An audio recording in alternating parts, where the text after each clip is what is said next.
Michele, allora il film mi sembra tracciare due traiettorie di crescita, quella di Matteo e Sergio. Io ti chiedo dove hai visto convergere e divergere anche i loro percorsi emotivi, Tra chi, scusa, tra tra... Matteo e Sergio.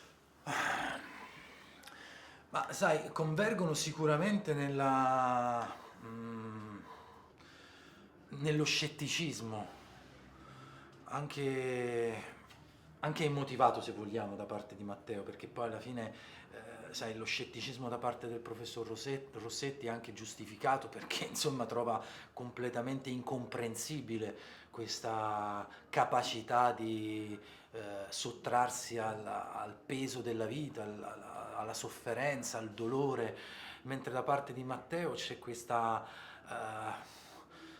sorta di ribellione che cerca di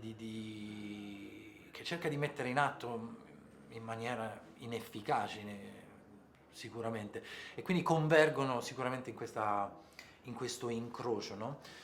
Eh, C'è una cosa che secondo me permette allo spettatore di convergere anch'esso in questo incrocio, perché il professor Rossetti è una sorta di Virgilio, è davvero lo spettatore che ha la possibilità di entrare nel film e di trovarsi in un mondo che non riconosce come reale, non riconosce come possibile, e avere a fianco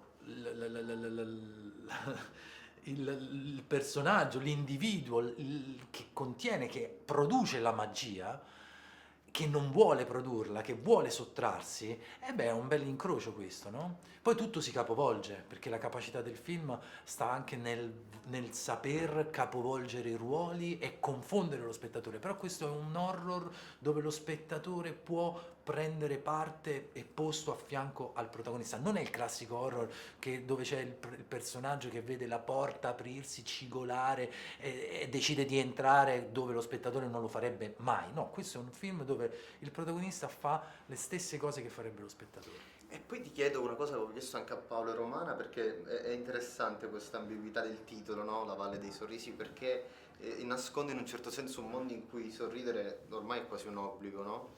E tu che rapporto hai con questa cosa nella vita, nella recitazione, con l'idea di dover forse apparire sempre un po' sereni? Ma guarda, nella vita ho problemi, perché la vita ci costringe a interpretare ruoli che non scegliamo. Nel lavoro io posso scegliere i ruoli e decidere quale personaggio interpretare e trovare la mia libertà anche nella costrizione di un copione e di frasi che devo dire e di pensieri che devo elaborare perché sono scritti da qualcun altro.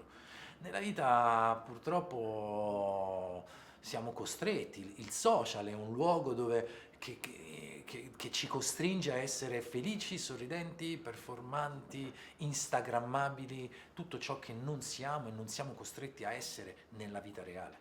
E non saremo. E non Grazie. saremo. Grazie, A grazie te. mille.